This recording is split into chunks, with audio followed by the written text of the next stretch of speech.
todos, gracias por haber asistido. Yo voy a hablarles más o menos de lo que es la historia del metal y el proto-metal. El género del rock pesado en Venezuela arranca en el año 1900.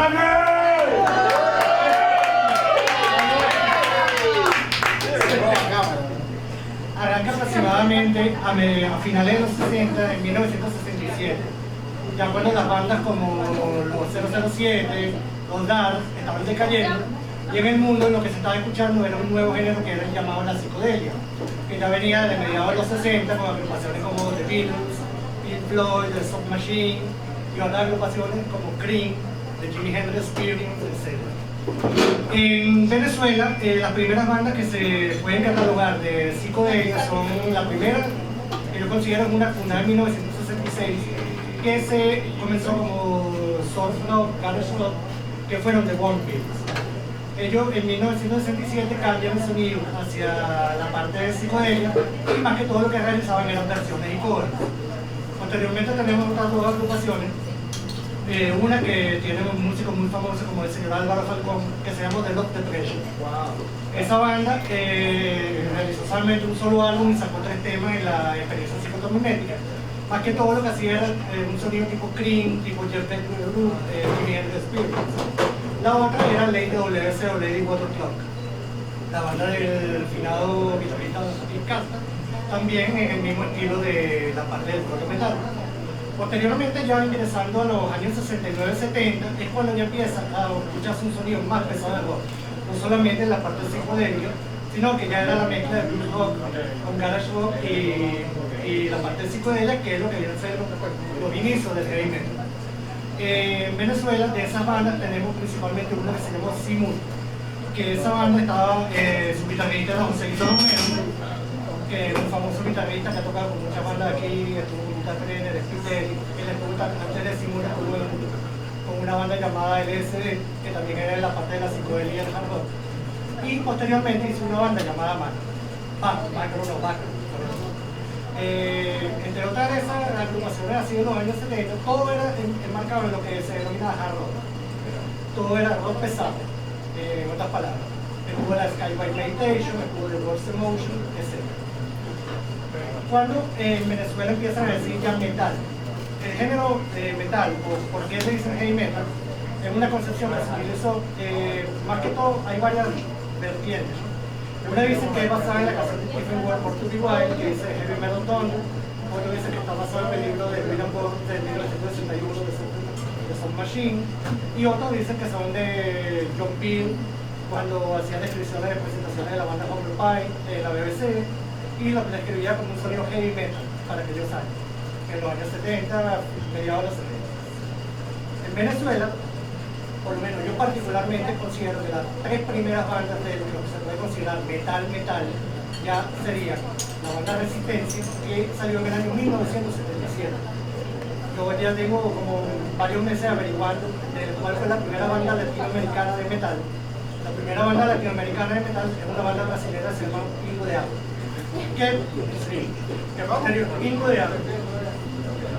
Que posteriormente en el año 1977 cambió su nombre a Estrella y todavía siguen activos. Es una banda que en Brasil es una banda, cambió el nombre muy acertadamente. Es una banda como underground. En 1977, después de ver todo el mundo, toda la América Latina habla hispana, yo por lo menos en mi parte particularmente yo considero que la primera banda de metal latinoamericana se llamó Resistencia, que es la banda venezolana.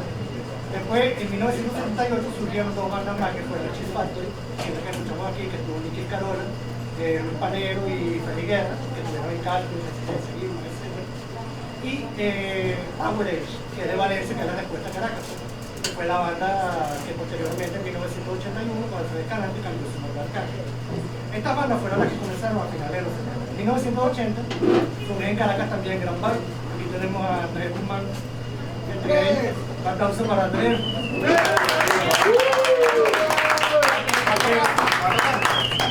Que es otro de los representantes de las bandas que están activas aquí en Venezuela del heavy metal de los 80. Seguimos en la evolución del heavy metal. Eso es lo que llamamos la primera camada, el primer ciclo del heavy metal, como estaba hablando el señor con Leo de Leonardo de Strato, otro también de la primera camada de la banda de heavy metal, como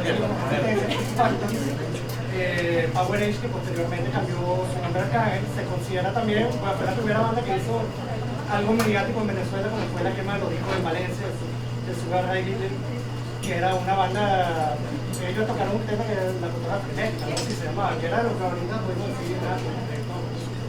Y ellos realizaron una quema de discos en Valencia, cantando un tema que se llamaba Vendí mi alma con amor y todo eso. Seguimos con los años 80, tenemos a Andrés con Gran Baile, surgieron otras bandas como fue La Alta Frecuencia, que surgió ya más como en 1983-84, que venía de la ceniza de Tinajas, la banda Hat, de Frank Fiori. Y bueno, eso fue lo que nos llamó la primera camada del metal en Venezuela.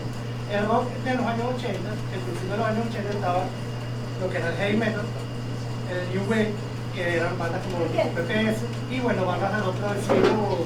Aquí en Venezuela lo que decían como militar, eran bandas como Témpano, hay con un sonido tipo Saga, todo eso. Todas esas bandas era la primera, el fuerte de rock que duró más o menos hasta 1985-86. En esa temporada ya el metal empezó a caer, empezó a surgir otros estilos aquí en Venezuela, empezaron a surgir bandas ya como sobre público, todas esas cuestiones.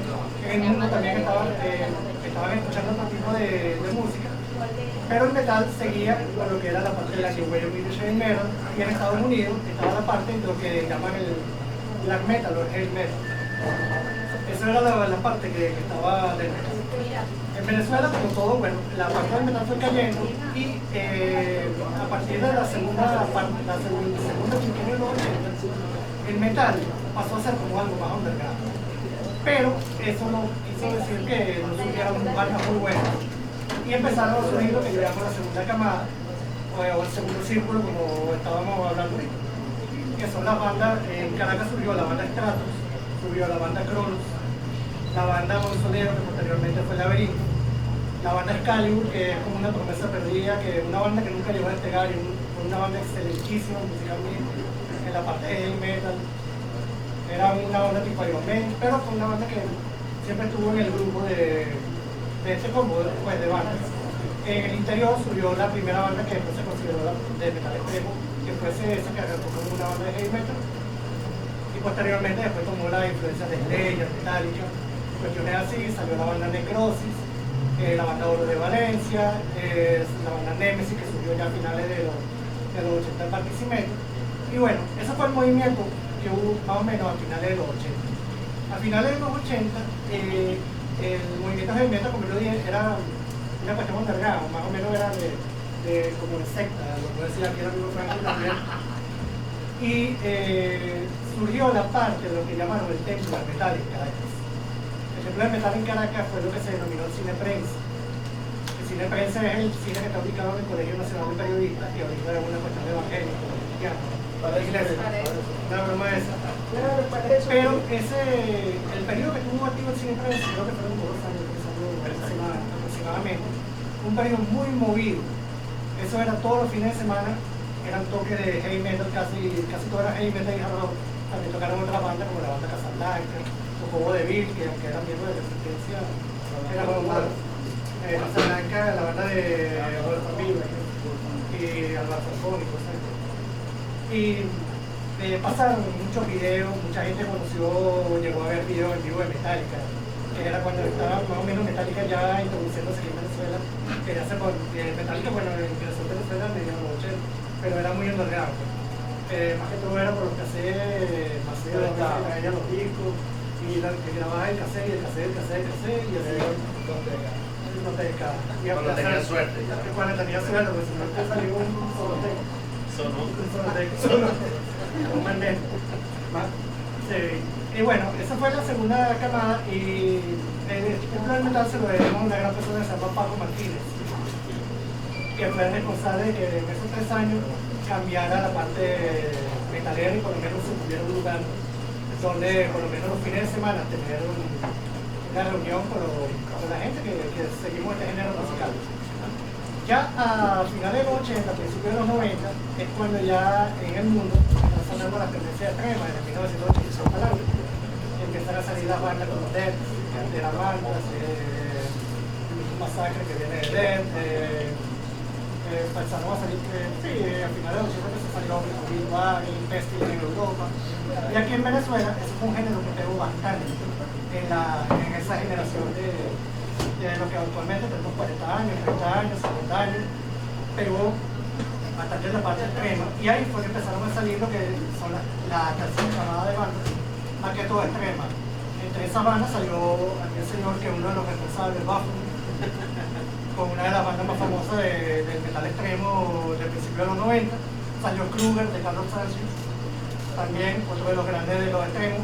Ya empezó a sonar muchísimo más duro y ya empezaron con los demos y las cuestiones, la banda como Stratus, que ya era en la parte del metal, black metal. Salió Sentencia, Extremación, Postmortem, todas esas cuestiones, pero siempre siguió el metal, el metal no levantó mucha cabeza, más o menos hasta el año 1994, que ahí es cuando yo también considero que un cambio del sonido del metal, que fue cuando salió el álbum Escalofrío, de la banda Guild, que ese álbum también es considerado entre los precursores de aquí del metal extremo. Era un sonido trashero que tenía ese disco. Gilman venía a tocar heavy metal, iba a tocar black metal, hard rock, y con la entrada de Facundo Coral, Eduardo Sáenz y Churri, tuvo un sonido ya más trash. Las bandas que telonearon esa banda todo el tiempo en la gira de Escalofrío fueron bandas extremas, Epitafio, Baphomet, cuestiones así. Y bueno, ahí cambió el sonido del metal en Venezuela. De la banda así heavy metal clásico, bueno, podemos nombrar a Gran Valley, que ellos sacaron su primer álbum en 1985, Resistencia, pero Resistencia llegó hasta el tercer álbum. Después de ahí adelante se pusieron a inventar muchas cuestiones, empezaron con el Zodiaco, que no lo editaron, y cuestiones así que bueno, que Resistencia llegó un momento que llegaron a tocar hasta en la Merced y en un local de su tamaño y no metieron ni la mitad de la gente. Que fue en el año, creo, de 1991, cuando tocaron el Papa Roca. Estábamos 20 personas y Alfredo Escalante. Yo fui. Alfredo Escalante y Facundo, me acuerdo. Bueno, también en Venezuela el heavy metal tiene muchas tendencias. El metal, pues. El metal tiene lo que es el heavy metal clásico, las tendencias extremas, como un metal, black metal, grindcore, math metal, etc. También está la parte del glam metal. En Venezuela, esa tendencia nunca llegó a subir. Venezuela es un país machista en aquella época, y vestirse tipo un Jovi como aquella época, maquillarse era considerado un palo, pues, en otras palabras.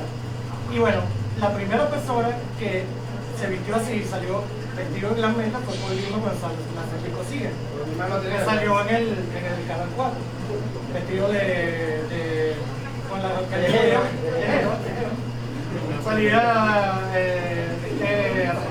todo vestido como yo y Peter Fox. Pero sí hubo algunas bandas que incursionaron en la parte del glam. En Caracas estuvieron las bandas glam, por ejemplo, estuvo la banda Cuarto Mago, Piedra Rey, estuvo en Valencia una banda que se llama Monticelli, que era Enzo Monticelli, que fue cantante de Cristo, que sacó un LP, por cierto, un EP. Y posteriormente salió Stigma, Vox, el llama hacia los 90, pero fueron muy pocos, fue muy contado porque todo lo veía me decía por la pinta que tenía. Aquí más que todo la parte del metal era o el heavy metal o la parte extrema del metal y algunas que otras bandas del metal que se llaman, sí hay. No es que los heavy metal se hicieron. No, pero también tenían su mallita y se veían medio raro. Dígalo ahí. Pero no llegaban al extremo de los glam, perdón. No, pero esa llama se sale del leñador. Porque ella se venía con las mallas, pues no se había maquillado. Con malla, pero feo, pues. Malla.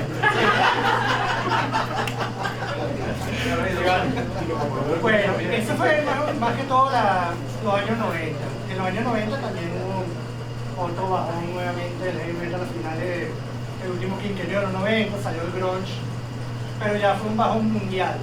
En la parte del heavy metal ya todo el mundo estaba escuchando bandas de Pearl Jam, Smile,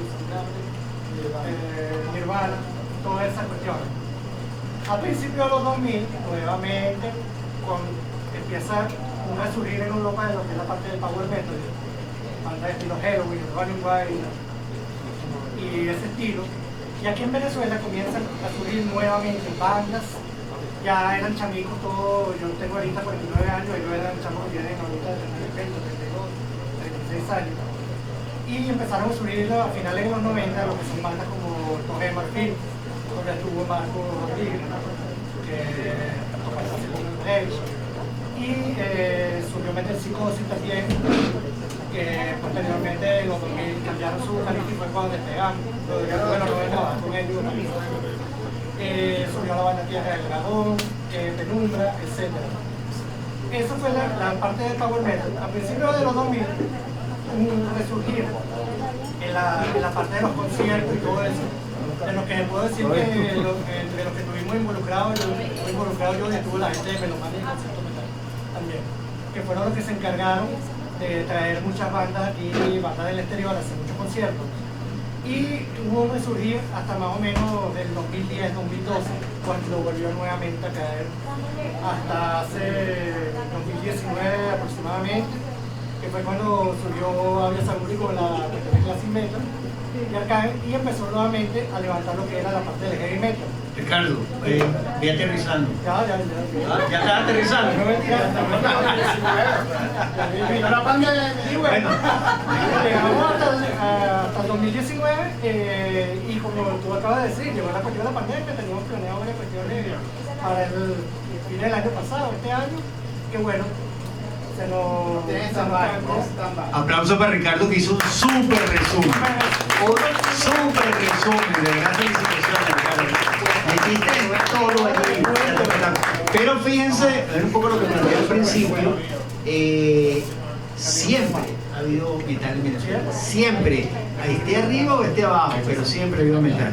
Entonces ahí nos deja Ricardo para que Omar nos ubique en la situación actual. Prácticamente, este señor dirige un sitio web llamado Cerebro Exprimido, que se lo recomiendo, donde constantemente hay información. Como les dije, él es un neurótico de información, entonces nos mantiene constantemente con buenos datos. Bueno, creo que te dejó el piso perfecto para que tú empieces a hablar del 2000 para acá. ¿Qué es lo que pasó en el nuevo siglo y qué es lo que está pasando ahorita? Buenas noches. Excelente resumen. Si no me dejaste nada que hablar. No, todavía hay bastante muchas cosas que hablar, pero me gustaría más o menos enfocar el conversatorio en tocar algunos aspectos del metal que verdaderamente no son tan populares, por decirlo de alguna manera. Ese tipo de música que sabemos que existe, sabemos que nuestro país está full de bandas importantes y que hacen trabajos bien arrechos, por decirlo de alguna forma, pero son ese tipo de bandas que nadie nombra, son poco promocionadas, son poco difundidas, son ese tipo de bandas que ya no son Arcángel, ya no son Resistencia, ya no son Sentimiento Muerto, ya no son todas esas agrupaciones como Desorden Público y todas aquellas que tuvieron bastante flash en su momento y que fueron muy populares. De hecho, vendieron bastantes discos. Tenemos, por ejemplo, casos como el de Arcángel, que sacó su primer disco que vendió más de 10.000 copias. Un tema que ahorita tú lo tocas y dices, ¿qué banda puede vender 10.000 copias? ¿Qué banda? Ninguna. Pero en esa época, tal vez como comentaba Ricardo, sí, habían agrupaciones que podían darse ese lujo, o Sentimiento Muerto, si no me equivoco, creo que llegó a vender su primer disco más de 50.000 copias, algo así, ¿no? Bueno, una cifra exorbitante, increíble. Imagínense el grado de popularidad que tenían nuestras bandas de rock en aquel momento. Y bueno, a pesar de que en Venezuela tuvimos nuestros altos y nuestras bajas en ciertas décadas y en ciertos años, como dice mi amigo Felipe, no ha dejado de, metal no ha dejado de parar. Me gustaría la conversación dividirla en dos partes. Uno, tocar un poco los temas de estas bandas que han sido precursoras del metal y del metal extremo en Venezuela, y otra que tiene que ver con la parte de los eventos, cómo ha sido esos ese fluir, ese desarrollo, ese crecimiento de los eventos en más o menos alrededor de unos 20 años, ¿no? Les prometo que voy a ser breve, no me voy a extender 2 horas hablando de conciertos. Fíjense, nosotros en el metal en Venezuela nombraba un poco de bandas que sí tuvieron un impacto bien interesante dentro de la escena, pero nosotros también tuvimos agrupaciones que se fueron desarrollando y fueron creciendo de la misma manera como el metal se iba creciendo afuera, pues. Así como que de repente en Estados Unidos o en Europa de repente salían nuevos estilos que tenían que ver con el metal extremo, que fueron creciendo, fueron cambiando, fueron desarrollándose. Nosotros aquí en Venezuela también asumimos ese tipo de estilo. Tanto así que nosotros en el metal, nosotros no podemos, como que, creo que te va a costar bastante, hermano, definir eso, ¿no? Pero bueno, no me quiero adelantar. Pero lo que yo sí puedo decir desde mi punto de vista es que definir el metal es un trabajo bastante difícil y arduo, porque nosotros en el metal tenemos cualquier cantidad de géneros, subgéneros, de estilos, subestilos, de géneros más. O sea, hay una inmensa cantidad de cosas aquí que nosotros podemos tocar de bandas que crearon, por ejemplo, que hay una banda que se llama, inventaron un estilo que se llama Traffic Metal. Yo le preguntaba al carajo, bueno, ¿tú me podrías explicar qué significa Traffic Metal? Y él mismo no entendía. Él mismo no me lo sabía explicar, porque era una banda de metal normal, pero él decidió que ponerle Traffic Metal a su banda de repente le daba el plus que él necesitaba para decir, verga, inventé un género. Inventé un género o me estoy tripeando de una manera que la hago yo nada más. Y eso ha ocurrido en muchos aspectos de la vida, no solamente en Venezuela, sino a nivel mundial. Pero nosotros tenemos que entender que en Venezuela sí hemos tenido agrupaciones muy importantes y que en 2 décadas por lo menos, del 2000 para acá, hicieron dejaron una huella bien interesante y que de paso todavía se mantiene. De paso lo quiero también ligar un poquito con el tema de la migración, porque es que no lo puedo dejar aparte, porque el tema de las bandas y la actualidad del metal venezolano va estrechamente ligado con este tema de la migración, porque todas las bandas que de alguna manera les voy a nombrar ahorita, casi todas, por no decir todas, se encuentran fuera del país, se encuentran haciendo otras actividades fuera del país o reunidas unificadas en el país. Quiero por lo menos comenzar con una agrupación que para mí es una de las bandas más importantes del metal extremo en Venezuela, y disculpe que me enfoque mucho en esa parte del metal, porque es la parte que me gustaría más darle la visibilidad, porque es la que menos la tiene. Es como por ejemplo bandas como Dimais en Caracas. Esta es una banda que tiene más de 20 años y que tiene alrededor de una discografía de unos 8 o 10 discos, súper exitosos todos, súper buenísimos todos. Y es una agrupación que a pesar de que ahorita sus integrantes no se encuentran en el país, todavía están sacando discos y todavía están haciendo música, porque bueno, el tema es que bueno, tenemos una cantidad de situaciones que no nos permiten ir por un concierto, pero tenemos otras alternativas como el streaming o como las grabaciones a distancia, que es un tema que pudiéramos decir que es de nuestra actualidad. Nosotros ahorita podemos darnos el lujo, las agrupaciones, de que yo me encuentro en China, el hermano se encuentra aquí en Venezuela, Andrés que está aquí de repente está en Colombia, X, ¿no? Y todos podemos hacer algo. Y los hermanos de Dimais, a pesar de que se disolvieron en algún momento, ellos tomaron la decisión de seguir adelante. Ahora son un trío. Toca, salud. Salud para todos. Salud. Estos brothers ahorita se encuentran repartidos en varias partes del planeta. Por ejemplo, Bernardo, que es el que prácticamente inició la agrupación, se encuentra ahorita en estos momentos en Chile, bueno, porque tiene descendencia chilena y se fue ya en los últimos momentos, no aguantó más, pues decidió irse. El único que se encuentra en Venezuela es Kenny Godoy, que es uno de los mejores bateristas y multiinstrumentistas que tiene nuestro país. Es importante reconocerlo y decirlo. Un aplauso para Kenny donde ustedes se me escuchan, porque es un tipo que hace a nivel musical tiene muchas facetas. Él ha sido bajista de algunas agrupaciones, se desempeñaba como baterista en Dimais, pero también ahorita canta. Además, porque Parra se tuvo que ir para Estados Unidos a vivir junto con el otro chamo que era guitarrista, que es Rubén Granadillo, que también tiene una banda que se llama Muestras de ese, que es bien potente, es una banda de greencore. Les recomiendo que lo escuchen cuando tengan un minuto de tiempo. Y bueno, ellos se despacharon por todo el mundo, pero decidieron sacar un nuevo disco. Les invito a escuchar su nuevo disco que se llama Old School, que es un disco de death metal, vieja escuela, muy bien hecho, muy bien producido, y que estoy seguro que seguramente les va a parecer un trabajo bien importante. Dimas en Caracas es una agrupación que más o menos ha sido en los últimos años, por no meterme más en la parte de los 90, porque ya Ricardo habló de agrupaciones como Stratus, que tengo que saludar a Leo, que lo vi por alguna parte por allí. Hola Leo. Por supuesto Baphomet, que es una banda que no puedo dejar de nombrar, porque está aquí mi hermano.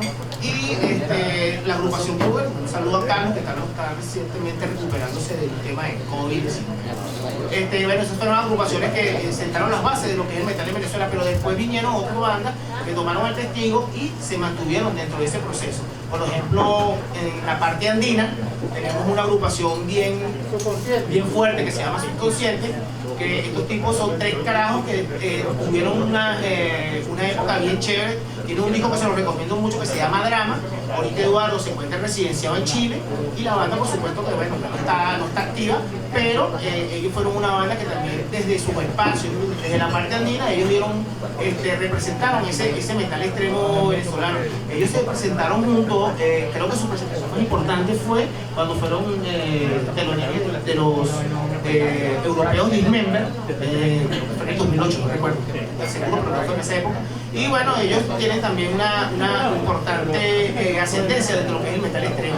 En esa parte andina también hay una agrupación que se llama Calvario, que pocos conocen, y es una de las primeras bandas en las metal de Venezuela, por no decir que es la primera.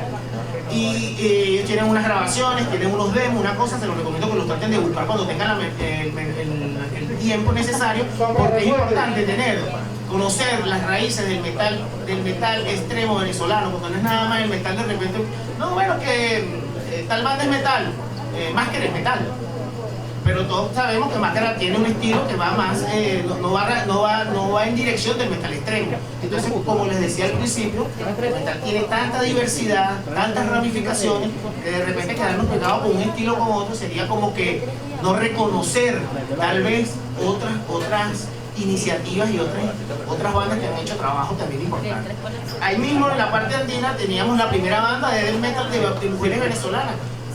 Nosotros, 2 bandas existen en la parte andina y son las únicas bandas de mujeres totalmente compuestas de Gocha, claro, Gocha, que es la banda Soberbia.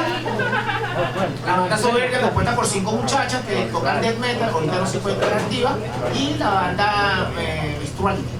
Ese era el nombre, pues, Menstruality, y es bastante sanguinario. Estas chicas también están separadas ahorita, se encuentran creo que en España, algunas de ellas, pero bueno, porque es importante saber que estas fueron una de las primeras agrupaciones de mujeres que tocaron death metal en Venezuela, sacaron algún disco o algún producto discográfico y que bueno, todavía lo podemos conseguir tal vez a manera digital. A las chicas de Soberbia las logré ver una vez en un Gilman Fest en Mérida. No recuerdo quién era la banda que venía, creo que era una banda que hacía un tributo a las Sabas, si mal no recuerdo. O Annihilator, creo que era Annihilator, sí. Y bueno, fueron las chicas un boom, imagínense, todo el mundo lanzado encima de ese escenario tratando de ver a esas chicas hermosas que tocaban death metal. Pero las andinos y la parte andina no es nada más el único lugar donde el metal extremo se hizo presente dentro de Venezuela. También tenemos la parte de los maracuchos, donde cualquier cantidad de agrupaciones en Maracaibo salieron a pelear sobre y defender esa batuta del metal. Por ejemplo, una agrupación que se me ocurre ahorita traerles a colación y que me parece una agrupación que es icónica del sitio y de los géneros, es la agrupación Funebria.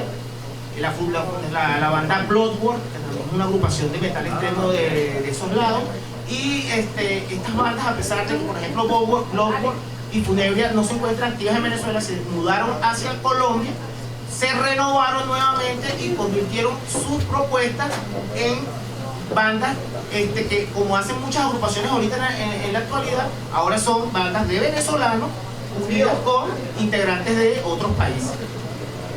Y bueno, y así hay una inmensa cantidad de bandas también que se mantuvieron dentro del tiempo. En la parte de Punto Fijo tenemos que, por ejemplo, nombrar la banda Morbus, que es una agrupación también que tiene más de 20 años de trayectoria. La última vez que yo vi a Morbus le fueron los teloneros de la agrupación Pestilence, la nombraste ahorita, junto con Scott, que están en México también. Y bueno, fueron agrupaciones que se mantienen todavía y siguen trabajando. Osmar, te toca hacer resumen final. Pero todavía no hablaba de los conciertos. No, y no te va a dar tiempo, menos que te pregunte. Bueno, pero déjame resumir los conciertos, pues, para resumir. Tienes 3 minutos. Vaya, vamos a resumir en 3 minutos. Esta es la parte que no. Fíjense, yo voy a rápidamente comentarles que los conciertos en Venezuela yo los he catalogado en 2 momentos. De los últimos 20 años. El primer momento, que fue la primera década del 2000, creo que fue el momento más importante. No sé si estoy exagerando, tal vez, bueno, me pueden corregir si creen que estoy exagerando, pero para mí, tengo 50 años de edad, en todos los años que yo tengo viendo metal y escuchando y viendo conciertos, para mí, entre el año 2000 y el año 2013, porque no puedo meter el 2014, porque en 2014 tuvimos una situación de protestas que afectaron mucho el tema de los conciertos dentro de la escena. Pero de 2010 a 2013 creo que vimos los mejores momentos de la escena del metal en Venezuela. ¿Por qué? Bueno, porque en esa época tanto la empresa privada como el Estado invirtieron dinero para traer cualquier cantidad de agrupaciones. Yo no sé si ustedes se acuerdan, pero nosotros llegamos a un momento a que nosotros teníamos en un mes 3 conciertos internacionales. Una vaina que nunca habíamos visto en la vida, de lo que no estábamos acostumbrados, a lo que venimos en los años 80. Bueno, era una vaina que para nosotros era un fenómeno, pues tener 3 agrupaciones internacionales en un mes. Primero que el dinero no lo podíamos creer, y segundo que a veces no teníamos la plata para poder asistir al concierto. Entonces, tenemos otro segundo momento, que es cuando viene el verdadero declive del metal en Venezuela, y creo que en el cual nosotros nos mantenemos, que es del 2014 en adelante, 2015 hasta el sol de hoy, en donde vimos un sincero declive del tema de los conciertos, tanto que llegamos a un momento que se nos pega la pandemia, se pega con la pandemia, que bueno, tenemos absolutamente ni un solo concierto que mostrarle a nuestro público. De todas maneras, bueno, lamento no poder continuar y bueno, en algún momento les No, seguro, aplauso para Mark Franklin. El maestro borracho. El maestro borrachón. No, ¿sí, en serio? ¿Tú tocas? Bueno, fíjense. Yo quiero como que reflexionar sobre algunas cosas para que Franklin las ataje y vea qué carajo hace con eso. O sea, prepárate, ¿no? Porque ya hemos hablado de la historia, de la actualidad y hasta casi un poquito del futuro. Yo voy con varias reflexiones. La primera, yo tengo, no sé, como 30 y tantos años trabajando en el campo del rock, 30 y tantos. No solamente con metal, con todo. Y hay una constante. Ya yo he visto muchas generaciones. Y todas las generaciones en su momento de vida, ojalá que la gente la barra baje el volumen porque hablan y afectan mucho.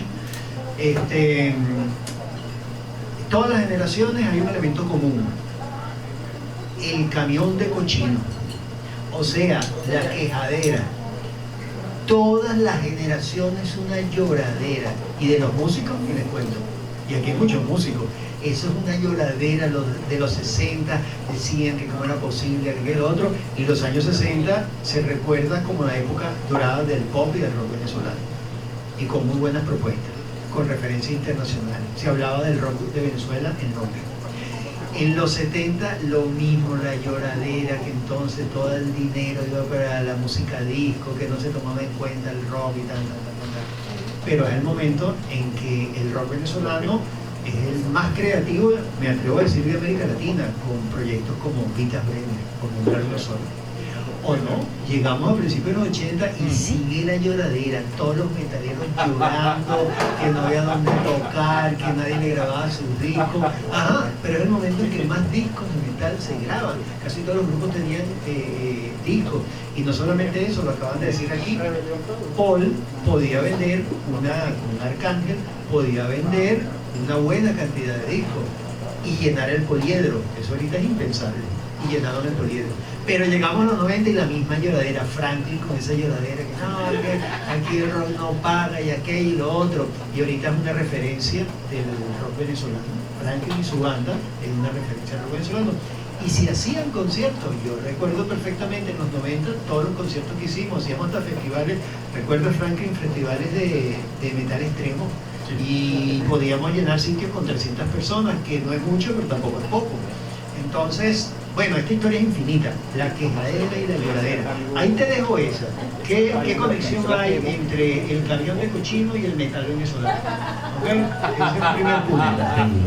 Sí, la segunda, una segunda.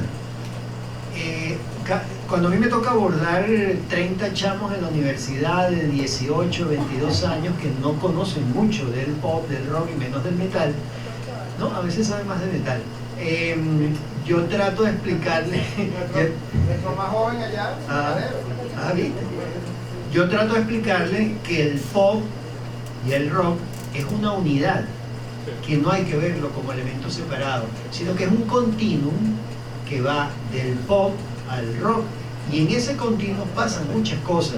Están los Bee Gees, por decir algo, pero de repente está Metallica, y desde un punto al otro punto pasan muchísimas cosas, y nos podemos conseguir un grupo de funk, o nos podemos conseguir un grupo de rock progresivo con elementos del África oriental, y en fin, en ese continuo hay de todo. Por otro lado, el rock, que siempre dice, no, el rock tiene que ser contestatario contra las cosas, contra lo establecido. Ajá, sí, es verdad. Pero también existe el rock pop, que hace una música fácil de digerir, con un contenido no tan complicado, ni política, ni socialmente comprometido. Pero es rock también. Entonces el rock, además del continuo, es una contradicción en sí mismo, porque es contracultura y también es mercancía capitalista. Y entonces un grupo de rock perfectamente puede decir unas cosas muy duras contra lo establecido, pero vender 1 millón de discos. Entonces está dentro de la estructura capitalista, pero con un discurso contestatario. Eso es lo que estoy hablando. Entonces el rock en sí mismo, y yo diría que el metal también, es una contradicción, como todas las cosas en la vida. Ese es el segundo elemento que te dejo, que es el metal. Y el tercer elemento es... Sí, tercer y último. Frank, yo te quiero, pero jódete y habla. Gracias por la invitación. Saben que de otra manera no iba a venir. Es cierto, yo creía que no ibas a venir. Estaba seguro que no iba a venir, pero me fueron a buscar. Así que, Ángel, pero yo sé que en el fondo tú me quieres, si yo te invito, tú vienes. Y no públicamente, no públicamente. Hubiera venido.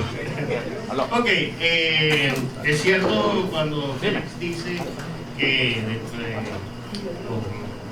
esta camada de gente que habla de rock y tal, el filósofo, las estrellas de televisión, ese loco soy yo. Porque por alguna razón yo empecé antes que con la música, con las letras, la filosofía, estudié antropología, y siempre, la música ha sido como, fue la segunda, el segundo interés mío, y sigue siendo, de hecho, ya es como un interés que se me pegó, pues, durante todos estos años.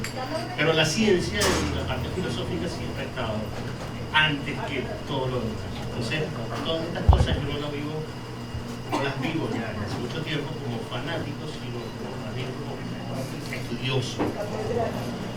No como melómano, sino como musicólogo, como investigador. Entonces, por eso soy más formal de lo que parezco, me rato más de lo que hago.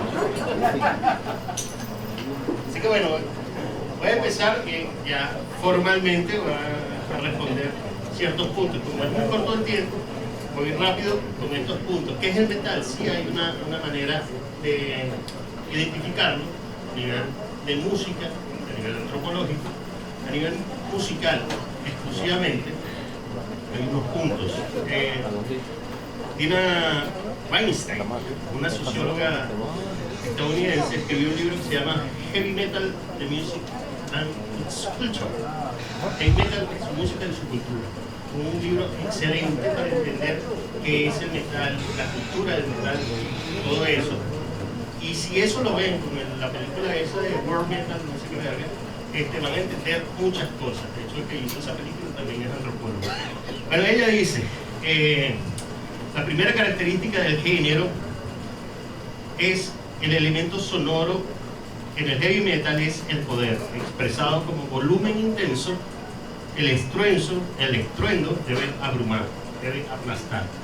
Hagan cualquier ejercicio de atracción, piensen en cualquier canción que tenga metal adelante o detrás del nombre del género, y se van a dar cuenta que es una cosa aplastante. El segundo elemento siempre está presente, o casi siempre está presente, es en la guitarra distorsionada. Guitarras fuertes, muy preponderantes y una característica musical que son a nivel armónico, se usan sobre todo quintas que se llaman quintas justas, que es un acorde que le da como peso cuando tiene distorsión. En música académica un acorde de quinta suena flaco, pero con distorsión un acorde de quinta suena complejo. A eso se le agrega una tercera menor, que son las canciones tristes, y ya tiene heavy metal de todos los estilos. El tercer elemento, la batería. Ojo con esto, la batería mantiene ritmos sólidos, liderados por el bombo e interpretados con mucha potencia. Hay un ejemplo que pusiste tú que era alta frecuencia. Era fanático de alta frecuencia a los 14 años, cuando yo, era fanático porque soy fanático de las cosas que se identifican conmigo. Cuando yo supe que Joven Soy y No Creo en la Guerra no eran canciones de ellos, yo me decepcioné mucho. Y escuché los originales, de hecho el de Joven Soy lo escuché hace poco. Escuché el original de Deep Purple, me pareció muy distinto. Estaba decepcionado, pero me seguía gustando más el de alta frecuencia. Y es que la batería de alta frecuencia es totalmente distinta a la batería de Ian Pace. ¿Por qué? Porque Ian Pace toca más suelto, más libre, más jazz, mientras que los bateristas de los 80 para acá, después de vamos a poner British Steel como una referencia, después de ese disco, los bateristas son más precisos, más exactos, 1, 2, 3, 4, y eso hace que todo suene más firme, más militar, y por eso la música adquiere más peso. Y hay una característica importante. El otro es el bajo. El bajo es el que le da el color siniestro a la cuestión. Si ustedes, el disco de Metallica, Beauty for All, casi todos lo escucharon en su momento, pero aquí hay muy pocos muchachos, niños. En su momento lo escucharon todos. A mí particularmente me decepcionó mucho porque eso no tenía cuerpo. Años después me entero que esa vaina no tiene bajo. Cuando escucho hace poco, en estos días, unas remezclas, le pusieron el bajo, eso sí suena, eso era lo que a mí me gustaba. El bajo es el que le da el género, es más death metal, es más speed metal, es más heavy metal. Ese bajo, bombo, es lo que caracteriza a que la cosa sea de un género o de otro. Pero básicamente y la potencia hacen el centro rítmico del heavy metal. Ok, la voz tiene que tener carácter, al igual que todo lo demás. Potencia, indiferentemente si es una voz bonita, como la de Nightwish, o si es una voz terrible, como la mía. La cuestión es que sea característica y que tenga potencia, que es una cosa que no puedes dejar escuchar, o si no, deja de escuchar. Brian Johnson, ¿no te gusta? No te gusta, pero no hay un término medio. La sexta característica es que todo este arsenal de cosas fuertes sirve para que la temática esté bien engranada. Ustedes nunca van a escuchar temas bucólicos como si estuvieran en el monte, pues. No sé si me entendieron. No me entendieron, ¿no? Estar en el monte viendo el campo, eso es bucólico, el campo es bucólico. Es contemplativo, van a escuchar temas contemplativos. A menos que estén hablando de ese black metal, así que estoy viendo el infierno con la oscuridad, las tinieblas. Esa es su manera de ser contemplativo. Pero no un contemplativo como la vaca mariposa con internet, que tú estuvieras en el campo, eso no lo vas a ver en el metal. Son canciones, letras urgentes, así sean de amor o de sexo, la parte hedonista, sexo, rock and roll, o la parte apolínea, como le dicen, o todo lo contrario, destructora, el demonio, el infierno, necesitan urgencia y se complementa con lo que estaba hablando antes de la parte musical. Por último,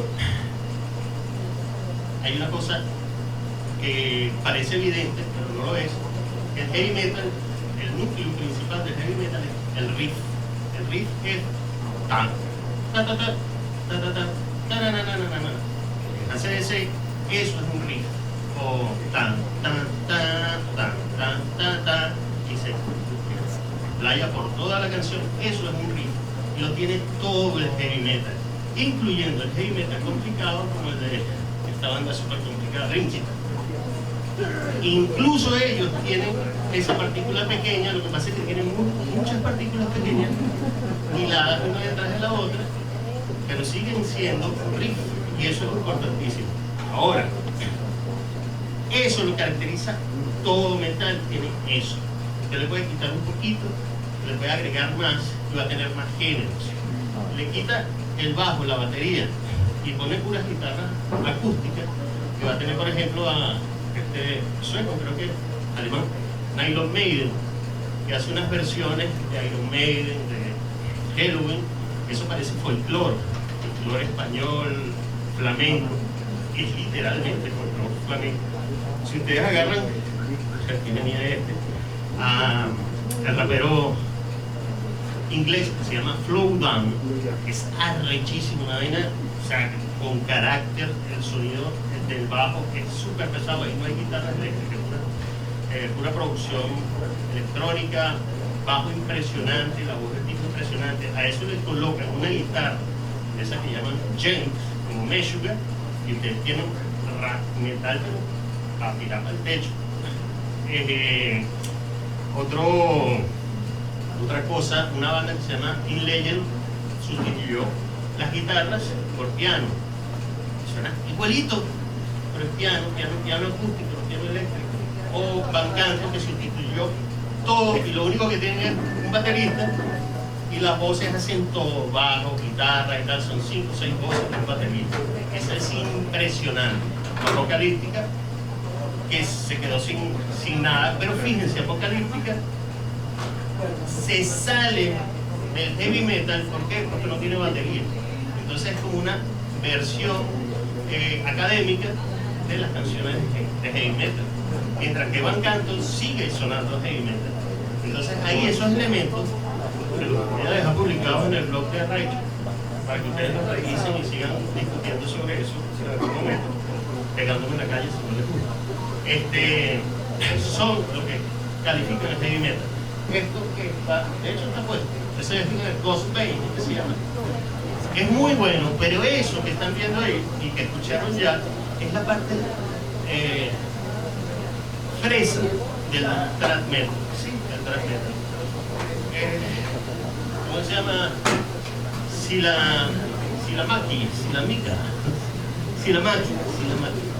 Es un trapero estadounidense que de verdad no les recomiendo que vean los videos, porque se van a cagar, porque eso es como irse allá a la Costa 905 a grabar un video.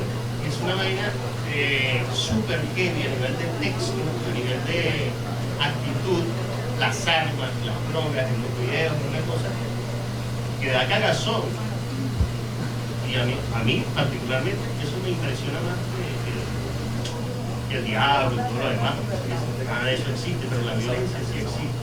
Y eso es más metal, o no es que es más metal, eso es tan metal como cualquiera de los otros géneros, solo que Silakamine, que se llama, no tiene tanto bombo, pero sí tiene toda esta distorsión industrial que todavía está, no representa eso.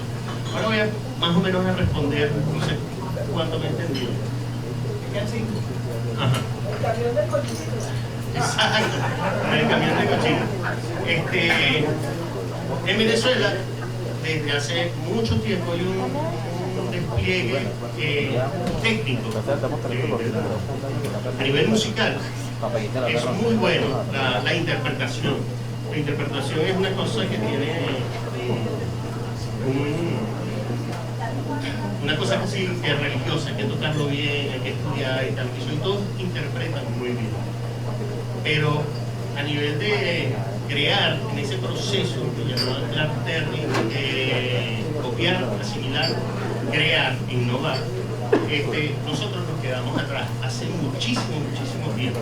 Nosotros dejamos de crear literalmente por ahí por el 95, que nos convertimos solamente en copiar a nivel de metal, en copiar lo que se escucha en la metrópoli, sea rap metal, sea sinfónico, sea lo hacemos muy bien, pero no tenemos identidad, y eso nos daña muchísimo.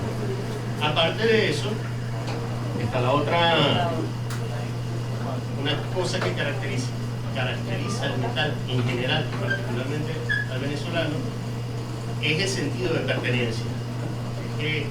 Escuchar metal es hermanos, somos unidos, somos los mejores, y toda esa vaina que sale en Facebook, que el metal es para la gente buena, eso es pura paja. Toda la gente que escucha metal es normalita, igualita que los demás, no tiene exactamente, son tan acomplejados como los demás, pero el sentido de pertenencia es tan fuerte que cuando están juntos parece toda una maravilla. Eso sí, no lo veas en Facebook porque es una telenovela. Eso afecta también nuestra escena, pero la afecta de una manera terrible. Y la otra cosa, que a donde yo quería llegar realmente en esto, es que no tenemos realmente un conocimiento de qué es lo que estamos haciendo. Como tenemos ese peor religioso de que la vaina de televisión, nos olvidamos que esa vaina es una mercancía, que la música tiene que venderse. Si no la vendes, mejor te quedas en tu casa sin estorbar a nadie y cantas en el baño. Pero si vas a estar en la calle, tienes que saber vender, tienes que saber hacer una canción, tienes que saber ponerla al público, tienes que respetar al público. No tienen la menor idea de cuántas veces yo he tenido que hacer la vista gorda de colegas que se burlan de su público y no les prestan atención a lo que les piden, que realmente el público está ahí para ellos, no al revés. Eso ahí va directamente la respuesta a Félix. Es lamentable que aquí en cualquier parte los grupos, la música es una cosa que te libera. Que un grupo de rock que toca el diablo y no sé qué verga y son los más arrechos, pida ayuda, apoya la banda, apoya el rock, apoya un coño de madre, yo te escucho para que tú me apoyes a mí, para que tus letras me tiren a mí para seguir adelante. No me pidas a mí lo que tú no me estás dando, porque el arte es eso, el arte es transformar a la persona a la que tú le llegas. Si no le llegas a esa persona con el arte, mucho menos le vas a llegar dándole lástima. Ustedes se imaginan que sale por ahí Bruce Dickinson diciendo, coño, por favor, pongan nuestro último disco, estamos muy viejitos, una lección. No les gustaría, ¿verdad? Se sentirían defraudados. Nosotros como músicos, de ahí viene el camión de cochino desbocado, hemos hecho eso durante muchos años, teniendo todas las posibilidades. Raúl me la puso un par en estos días, hace unos años, cuando todo el mundo tenía acceso a Cadivi, menos yo, hacer una gira latinoamericana. Tengo hasta el teléfono del tipo, si alguien le interesa, costaba $2.000. Se organizaba la gira. Aquí no hubo ninguna banda, y aprovechando ese cupo, eran 5.000 por cada uno, exacto. No hubo una sola banda que aprovechara eso. No hay una sola banda que saque un disco y sepa cómo venderlo, porque no es sacar el disco, es sacar una canción y saber si a la gente le gusta, es sacar un sencillo, son 2 canciones, y ponerlo a disposición de la banda, es sacar un EP, a ver si realmente lo puede vender y si tiene distribución. No, aquí la gente se gasta un bojón de plata en unos discos originales, replicados, son los originales, si lo hago yo. Replicado y copiado es la misma vaina, con eso son 0 y 1, así que es la misma verga. Tiene que ser un disco replicado, gastaste una millonada en eso, 500 discos, 1000 discos, y la banda se disolvió, fue cantante, y no supiste vender. Estamos jodidos porque no sabemos cómo vender. Es más, estamos jodidos porque no entendemos que lo que estamos haciendo es un producto y hay que venderlo como tal. Lo puedes amar, lo puedes querer muchísimo, lo puedes respetar, nos podemos sentir así entre panas siempre que nos empleamos. pero hay que tratarlo como un producto aparte del teor religioso que